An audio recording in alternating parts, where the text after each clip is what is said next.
Welcome everyone. This is Cathy from theintimacydojo.com, and we're here again with Carol Look from attractingabundance.com. Thanks for joining us, Carol. Hi, Cathy. Nice to be with you. Could you tell us why it's so difficult to say no? It's such an important thing to be able to say, and yet so many of us avoid it. We'll tiptoe around, we'll try to hint at it and hope people get it. It just makes conversation very awkward. Why are we so scared of it? Because it comes with a big risk. That's what I have found in personal and professional and romantic relationships. Saying no means you could be risking the other person being mad at you, the other person then rejecting you, the other person, what if the other person walks away? Yeah.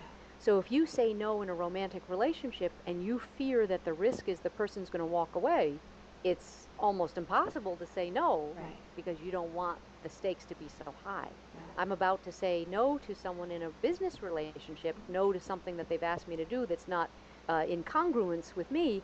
And the risk is they could say, well, then we're not going to play together. Yeah. And I'm willing to lose that because I have to say no, or else it's not good for me or any of my clients or students. It just doesn't make sense to say yes. So, but the fear is we think something could topple over if we say no. So then we say, maybe, or we're passive aggressive. We don't really say no, but we do things that show no. Which can actually hurt the relationship far more than just saying no straight out.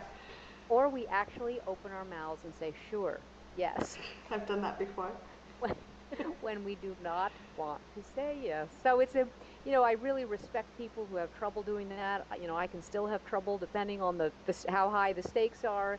And you have to learn how to do it and understand that in the end, you'd rather have your sense of integrity or value or congruence than actually saying yes to something that does not feel right to you.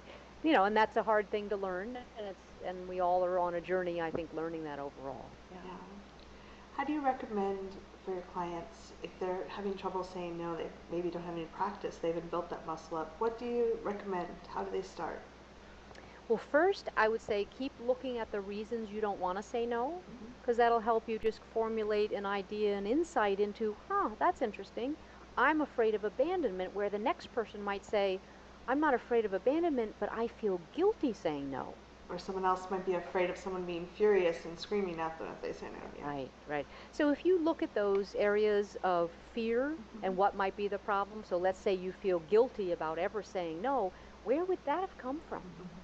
Well, what do you feel guilty? What have you done wrong? Oh, I've disappointed the person. You'll hear that a lot. Someone say, I don't want to disappoint them. So you're willing to disappoint you, but not them.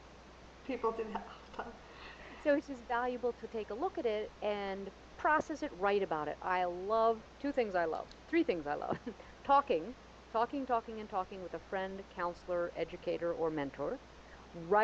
Journal writing out your conflicts, your beliefs. I'm afraid to say no to her or him because, and fill in the blank. And then the process that you and I do, tapping, is an incredibly effective process to help reduce your fear and your guilt, or your what's going to happen sense of trepidation, and then you can just say yes or no depending on what feels right to you. You can also practice with a friend. I found that really helpful. I even practiced with my cats for a little while. Cats are, they kind of do whatever they want. They don't care. But just practicing it so that your system it gets over some of the shock of, what will happen? Will the sky fall if I say the word no?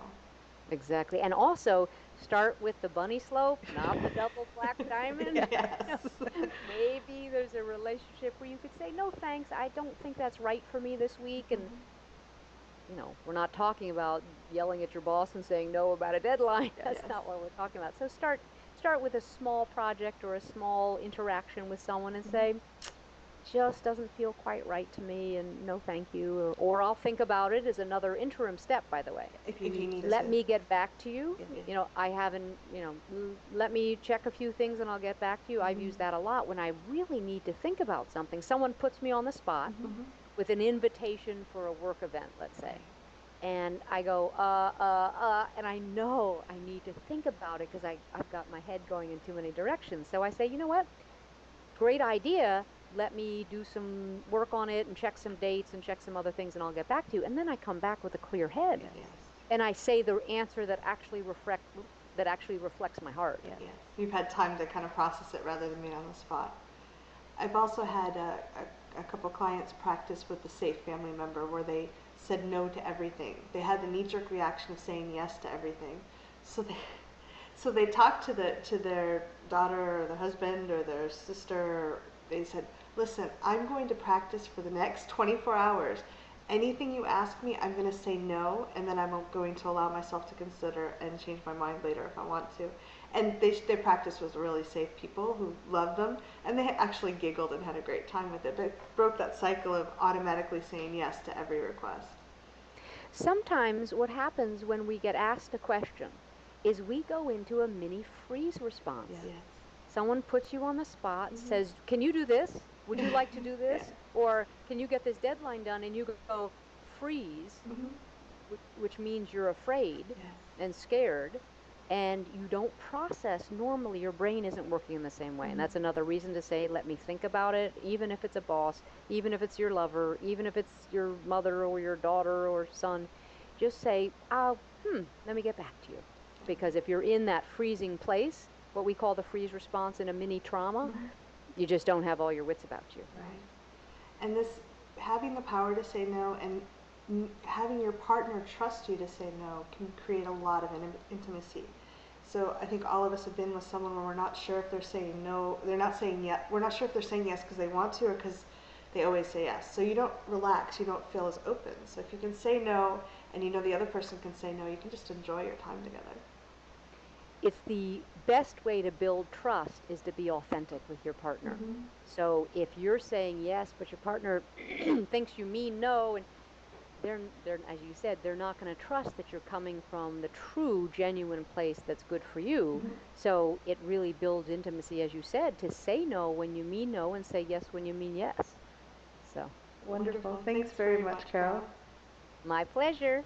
We'll talk to you again soon. Great. Thank you, Cathy.